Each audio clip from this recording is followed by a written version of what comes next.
Hey everyone, I am Alex Weaver, NASCAR host and reporter and a graduate of the class of 2016 here at Clemson University.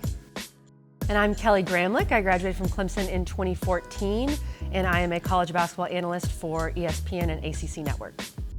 I'm Ali Kerns. I am a senior content producer for the PGA Tour in class of 2018. And I'm Madison Williams, founder of my own video production company in Boston, Massachusetts, and graduate of the class of 2018. We are back here at our favorite place on the campus of Clemson to celebrate 50 years of women's athletics here. And we're going to talk about our professional journey, but also how this university and Clemson paved the way for us.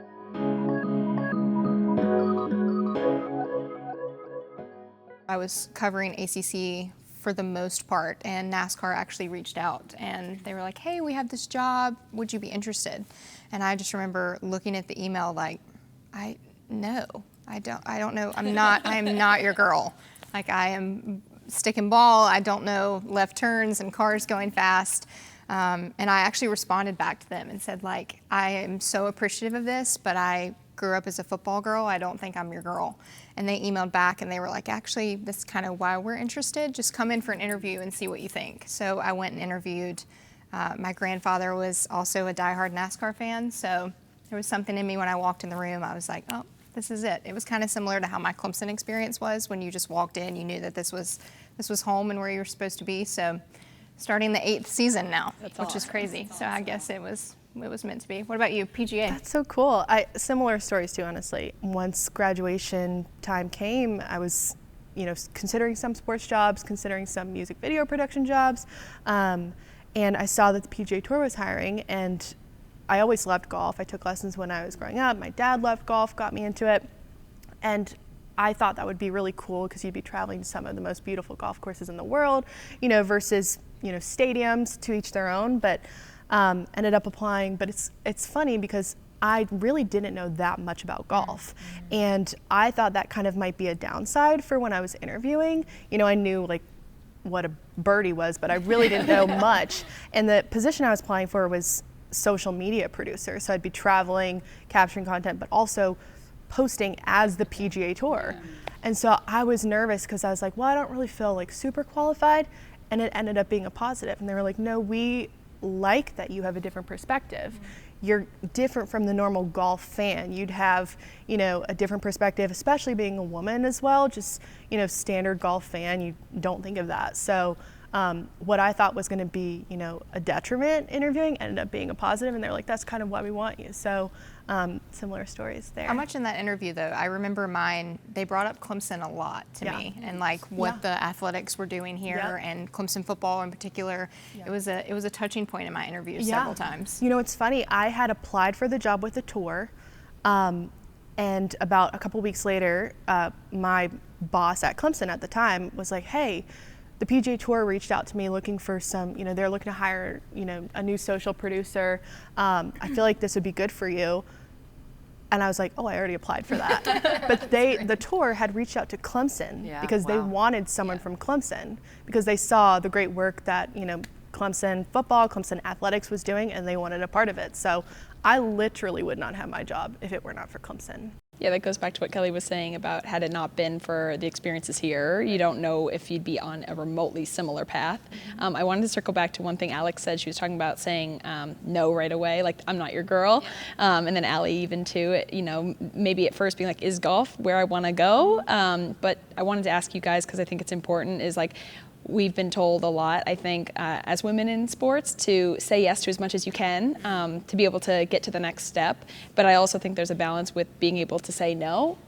Maybe Kelly, first with you. Like, how do you balance that? And is there a time frame where you do start by saying yes to a lot and then you transition to having more boundaries? What does that look like for you? Yeah, that's a great question. I think that I've really had to start figuring that out now, being a mom, because I think a lot of, whether you're male or female, when you're first trying to get into the business, especially in sports, the narrative is always say yes to everything, take every internship. You're never going to get paid for an internship, blah, blah, blah, which is not always true. But that's kind of the narrative. And I think at the beginning, there is something to that, right? To be willing to try stuff that you wouldn't necessarily think you want to do, NASCAR and golf, and now you guys are thriving and killing it. So being open to different opportunities is really, really important. But I also think, too, as you get further in your career, you've got to learn that sometimes you have to put other things first. And people are so, I mean, you go to Clemson to get your career, right? But I'm learning more and more now that it's so much more about balance in your life. Once you're kind of, you know, maybe like me in your 30s, and you're figuring out what's important in your priorities. So that balance will come, I think, in your early 20s when you're really grinding and pushing for it. You know, you can kind of look at it differently, but the balance comes and you'll figure it out, right? It's not something you have to overthink. You can kind of evaluate where you are and make things happen. And that's something too that I had some doubts about, but I've seen other people do it. Just being a mom and kind of adding that portion to your plate. You can do it if you have really supportive partner and people around you. It's definitely possible. And it's really helpful to go to other women who are older than you and have that experience and get their advice. I've really found that helpful. Hence why I'm asking the question. You can do it. Make sure you have your calendars really locked in. Yes. That's a key. I think as far as where I'm concerned in my career, the last several years, one of my priorities has been saying no and finding a balance. When you definitely get there, there is nobody who wants to work with or work for somebody who is burnout, who is miserable, who really doesn't want to be there, who's so tired. It is important to take time for yourself and show up to be the best version of you that you can be. But it's tough because you hear, you know, your whole entire career, say yes to everything, take every opportunity, hustle, grind. You're going to want to have to be there. And if you're not there, you know, somebody else will be there. And similar to Kelly, I think it's very important when you're coming up in the ranks and you're finding yourself and establishing your career. But I do think you reach a certain point where you're like, all right, that's not for me this week, and I'm going to sit this one out, but you guys, you know, have a great show, have a great shoot, whatever it may be. But saying no is tough. Saying no, it doesn't get easier. I don't know for you. Maybe with a kid, it might. No, it doesn't. It doesn't. But because, you know, I think with the social media world and just, oh, this person's doing this or this, but I think the comparison game is something that you really got to try to stay away from. Thief of joy. Yeah, Comparison is the thief of joy. So what are you doing now from a storytelling perspective, like the different content you're putting out? I'd love to hear from everybody what you guys are up to. Yeah. Now I have my production company and I'm hiring out a lot of awesome contractors who also went to Clemson. But it's been really fun to kind of tell brand stories. So I'm not as much in the weeds with the team or the league as much anymore, like you all are. But I think that it's neat to be able to still be around the games and around sports, around student athletes, but be activating like the brand stories when it comes to that. So for example, one of the projects I do every year is with Invesco QQQ. They're an ETF, and they are huge into teaching financial literacy to student athletes, so that when they eventually do start making money and have the ability to build their own brands, and with the world of NIL, like that's been a huge niche for me to be in. So from a storytelling perspective with brands, I think the main thing is understanding what like the client wants to get across about their brand and the story that they're trying to tell, but then always as a creative person still wanting to be able to mold that story into something that, you know, people will enjoy and take something away from. So I think what I learned at Clemson was like there's going to be incredible stories that you know from the get-go, like that needs to be told, and then there's going to be stories that you kind of have to figure out along the way, and I think that I'm doing a little bit more of the second one now, finding ways to tell a brand story is very different than an individual's. Still trying to navigate that, but I think basically you can't go wrong with like telling the truth, what's going on and how is it making people feel. So whether it's this Invesco project where it's at a Final Four game and they're teaching the student athletes, having panelists come in and have a conversation about how to manage your money, it's picking those sound bites and kind of formulating the story based on what made the audience react or feel. So kind of just being in tune with, even from this story, for example, like what we're doing, our conversation right now, I can't help it, but gears are turning in my head of like, okay, how would I cut that? What's the story there? So it's like, you can't turn it off really. But I think it's just like staying true to the truth of what's going on, because you can record something and cut it up in a very different way than it actually authentically happens. So staying authentic and just showing the emotion, I think is always gonna tell a great story. Ali, what about you? Yeah, so I am traveling to PGA Tour tournaments one a month for a week at a time. So we arrive on site prior to the tournament starting. Golf tournaments go from Thursday to Sunday. And I'm really passionate about telling stories that are not going to be on the broadcast. So obviously somebody can turn on golf and watch, the competition aspect of it, but when we go out on site, the really cool thing is I have a lot of creative freedom and trust in me to go out, find a story, shoot and edit it yourself, get it ready to post, tomorrow, tonight, whatever it is. So whether it's, someone's grandparents traveled across the country to come watch them, play in a golf tournament. One of my favorite stories that we told was this Evans Scholar program. A girl got to caddy for Tiger Woods for 18 holes for a Pro-Am day. And, we met her at a hotel and mic'd her up and shared that kind of story, but really trying to connect with not the typical golf fan. That's kind of been a passion of mine, is showing people that there are cool stories in golf and cool ways to find it interesting outside of just competition. And the access has just been everything. That was one of the things I was looking for when I was looking for jobs. And one of the first questions I asked the PGA Tour when I was interviewing was, what does creative freedom look like? What does the access look like? And just this past year was the second year in a row that I got to be a part of the President's Cup international team, and led by Trevor Immelman as the captain, whose son actually plays golf here too. He's super into social media, super into content, and I was in that team room, I was in their team meetings, in the team bus, got to capture the whole thing and had that trust. And it's just something that a fan would never be able to normally see had they not had that trust. And just was a huge passion of mine, just to kind of, grow the game of golf in any way that I possibly can. But that's been a big aspect of my storytelling. I feel like everything you guys are saying is talking about bringing value to something, so that's extra value for the PGA Tour, right? If you're bringing in fans that wouldn't just turn this on because it's golf, right? And we do that a lot in women's basketball. I mean, that is one of something that we've become so aware of lately. Obviously, the Caitlin Clark phenomenon, took over the world, and our ratings were amazing, but people connected with her because they got to know her. I just met her actually Yeah? at a golf She's tournament. great. Yeah, she was awesome. awesome. Amazing. Yeah, and so you have those generational players that can change the whole landscape of a sport. It's really special. So then how do we capitalize on that? And that's something I'm really focusing on now, with two aspects of my job where I do studio, where I'm doing, on Thursday nights we do our show where we cover just ACC women's hoops. We do an hour show on ACC Network, and then Sundays I generally do games. So it's different on each one, but storytelling is the heart of both of them. And what's really important to me is trying to highlight these student athletes, because I know how hard they work, I know the pressure they're under, I know their goals and what they want to achieve. So highlighting them, maybe a player that you aren't necessarily familiar with, really want to get them in the show, try to highlight them. And then from a game perspective, yes, the game is the story. I mean, that's number one.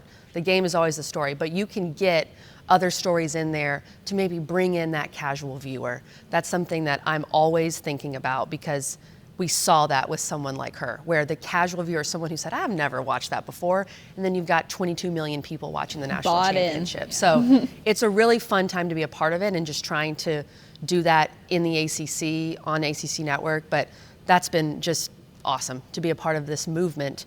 And I think that's the key, is bringing that value. Like, how can you bring that extra value to whatever you're doing, whether it's your own company, PGA, NASCAR, whatever, and bring in just one more fan that maybe wouldn't consider it before, and now they're saying, oh, I can relate, so-and-so has this type of story, that makes a lot of sense to me, and here I am. Yeah, NASCAR has some similarities, but there's one big difference, is that our guys and girls are covered by a helmet. Yeah.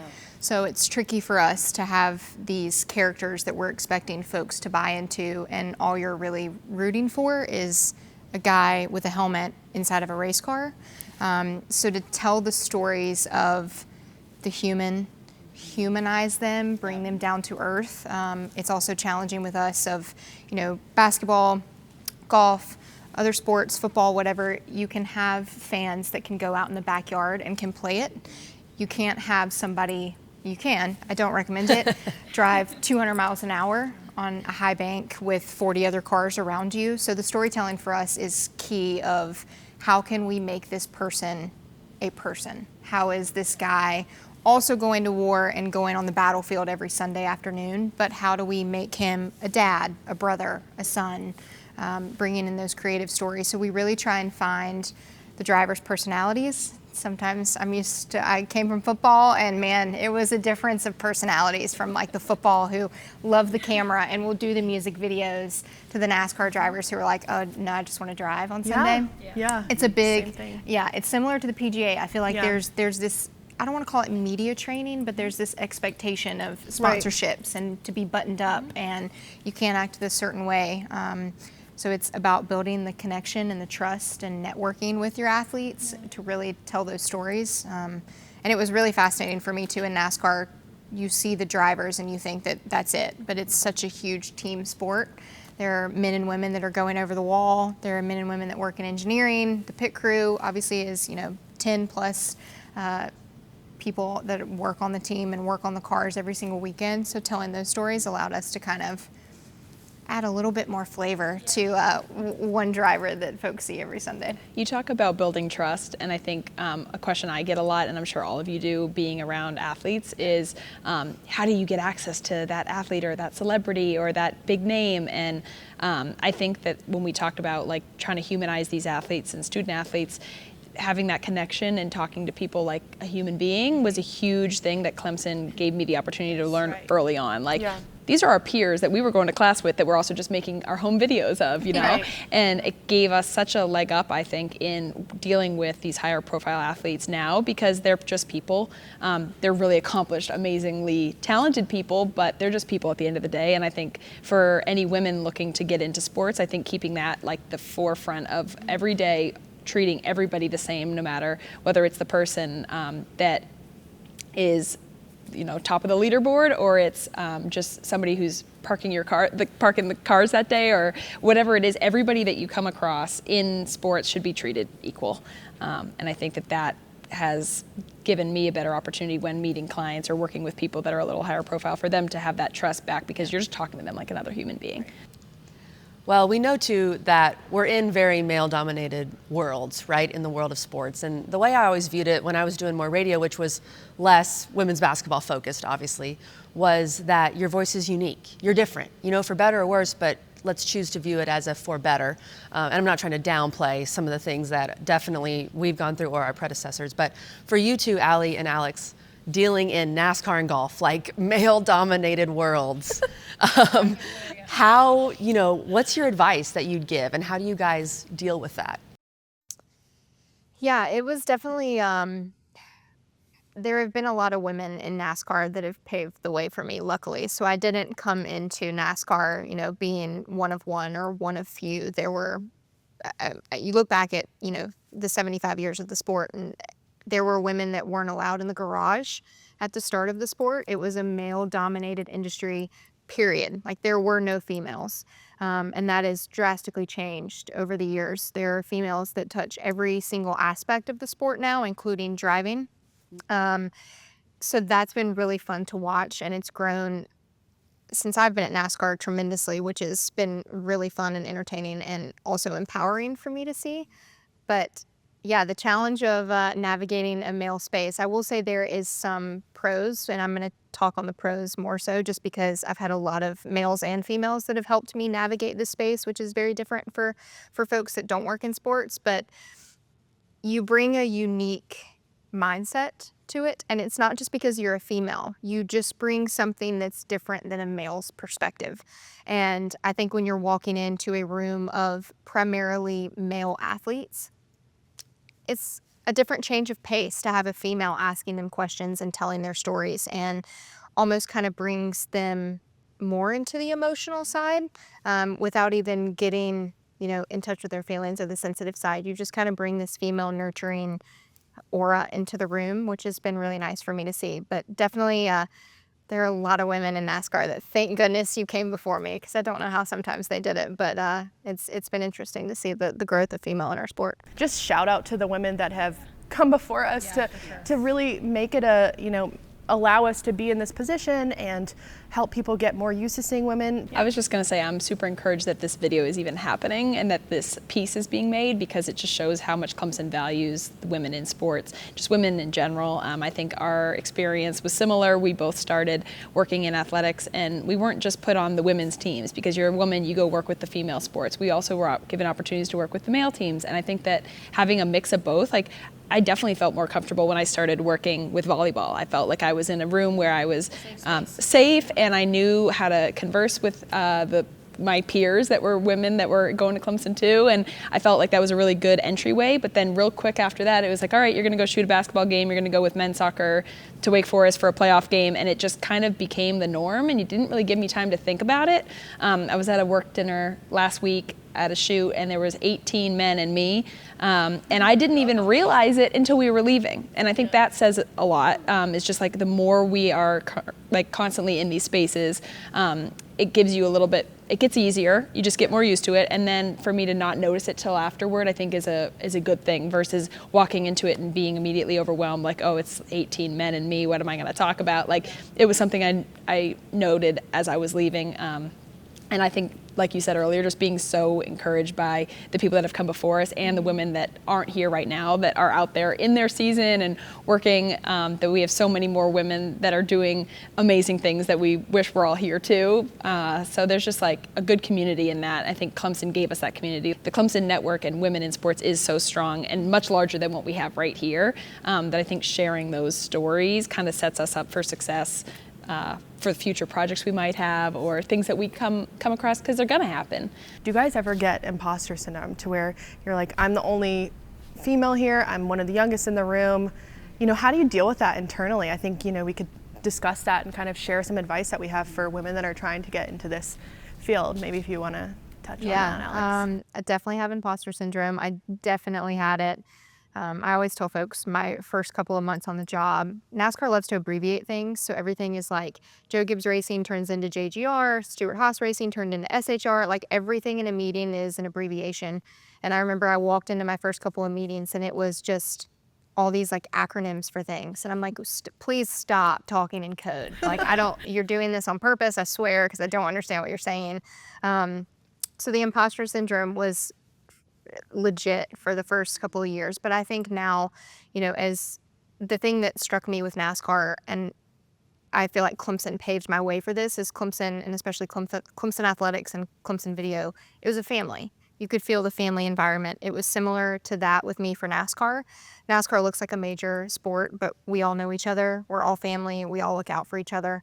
And I really liked that about my sport, and I could feel that from folks when I started working, which is why it maybe got me into the sport. But I think for females, just the advice that I would give is, obviously, you know, we talked about it earlier, of taking opportunities, but also knowing who you are. And that means knowing how you operate, how you work the best, what makes you comfortable, what makes you uncomfortable, being able to tell somebody, hey, I'm not comfortable here. This is not something that me as a person, as a female, would be comfortable doing or taking on, asking questions. It's okay to ask for help if you don't understand things. The amount of questions I asked in my first 2 years of NASCAR, bosses, I'm so sorry, but just had to learn a lot of what I was doing. And also just be yourself, be the most hardworking person in the room, and they don't care how long it takes you to learn things. If you're working hard, nobody's ever going to discredit, you know, a person who shows up and works to the best of their ability every day. So that would be my advice for females wanting to tap into the craziness of sports. That's really good. I love all of that. When you talk about the imposter syndrome, I've had a lot of pinch me moments going up to ESPN and being in, you know, on campus and everything. I remember my first college basketball seminar. I had just been hired. Everybody's in there. You've got the Jay Billises, Bill Walton, like all these guys. And I'm just sitting there like, okay, I'm here. Get my notepad out. Let me take some notes. So I feel like you need a name tag on yeah, that. Hello. Absolutely. And now when I go to Bristol, I feel so comfortable, and I have to constantly remind myself of what I felt like on that first day, to have the constant gratitude. I think that's really important, because there are long days, there are, you know, long road trips and all that, and just to remember how lucky we are to get to talk about sports. As my grandfather used to say about my job, it beats working for a living. So that's just something we have to remember, I think, with the gratitude. But also for advice, you guys were referencing it earlier, shoot your shot. Like, go after what you want. The reason why I'm even with ACC Network is because the executive producer followed me on Twitter in 2019. And I said, okay, I'm going to send my reel that I had acquired and done at Clemson, through Clemson and all that, and just shot it to him on a DM. And that's basically how I have my job. So shoot your shot, So funny. Believe in yourself, approach that with confidence. Those are the big things for me. When you're in the job application phase, absolutely shoot your shot, not expecting anything, but just wanting to learn from someone. Totally. A job description sounds awesome. How do you know if it's actually fun, if it's actually something you would want to do? Talk to that person. I was so blessed to be well connected by people. You know, someone knew someone at Clemson and they said, hey, I know this person, I'm willing to connect with you. I talk to students from Clemson and not Clemson all the time just about, here's what my job actually looks like. So I would say definitely connect with people. Networking is a real thing. Yeah. Not expecting a job out of it, but just genuinely wanting to learn. I think it's super important to keep it updated, whether if it's like something in our field, keeping a portfolio, keeping a reel of your, post your work, let people see your work, and make sure you're, sharing and promoting yourself in a way. So that would be my advice. Also staying curious and asking questions and being like a lifelong learner, because we learned so much here at Clemson and we're so gifted to, or so blessed to have the opportunities we had. But I think if we just stopped there and said, yep, Clemson prepared me, here I go, I'm ready for it. Like, you're never really ready for what's next. You should be shooting so high that like you're not ready for what you're walking into. And then you learn and you're equipped to be in that room, and then you should be continuing to try to learn, to move on and do what's next, and bring people with you and give other people like the same time that people gave to you. And there's so many times I pinch myself, I'm like, how the heck did I end up here? And usually it does circle back to, wow, if I hadn't gone to Clemson, would I be standing here right now? Probably not. So 50 years of women athletics, and we're going to celebrate, spend some time here on campus, revisit the days of our glory days in our youth, but also look ahead to our professional journey. We all four are open doors and open arms for the females that come after us. It's how we kind of got our journey here. But here's to 50 more of women's athletics at Clemson University.